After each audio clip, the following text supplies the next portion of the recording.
Hi, and welcome back to Scratch. Today, we're going to make croissants. If you'd like to support the channel, please like and share this recipe. For this, we'll need 1 egg, 2 cups and 2 tablespoons of flour divided, 3/4 cups and 2 tablespoons of butter divided and softened, 3/4 cups and 2 tablespoons of half and half or whole milk divided, 2 tablespoons of sugar, a tablespoon of active dry yeast, and 1 teaspoon of salt.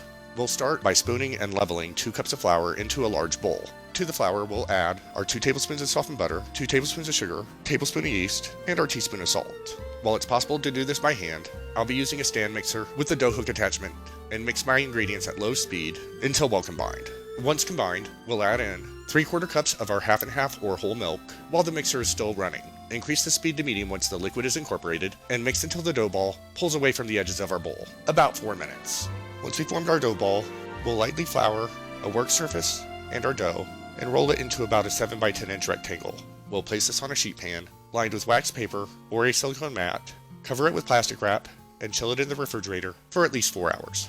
About 35 minutes before the dough is finished chilling, we'll mix together our remaining 2 tablespoons of flour and 3/4 cups of softened butter. I'll use my stand mixer with the paddle attachment on low speed. Once combined, we'll turn our softened butter mixture out onto a baking sheet lined with a silicone liner or wax paper and shape it into a 3.5 by 7 inch brick.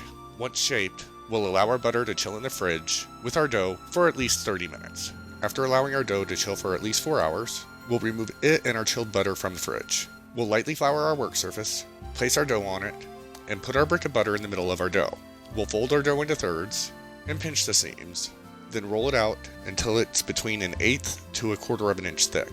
Working quickly, we'll fold our dough into thirds again and roll it out to about 1/8 to 1/4 inch thick before recovering it with our plastic wrap and returning it to the fridge to chill for an additional 30 minutes. After rechilling our dough, we'll quickly laminate it 2 more times before returning it to the refrigerator for another 30 minutes. Then we'll remove it from the fridge and laminate it a final 2 times before allowing it to chill at least an additional 4 hours, up to overnight, before working with it further.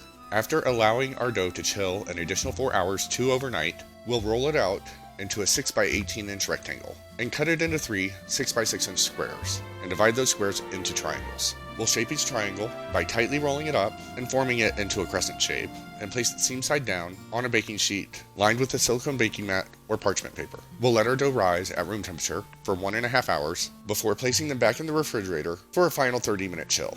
Chilling will prevent our croissants from spreading when they bake. While our croissants are chilling, we'll preheat our oven to 400 degrees Fahrenheit.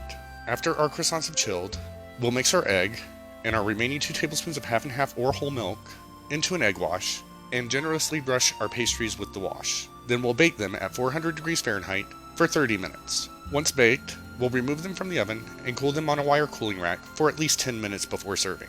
We'll serve these warm or at room temperature. And remember, if you like the content, please subscribe.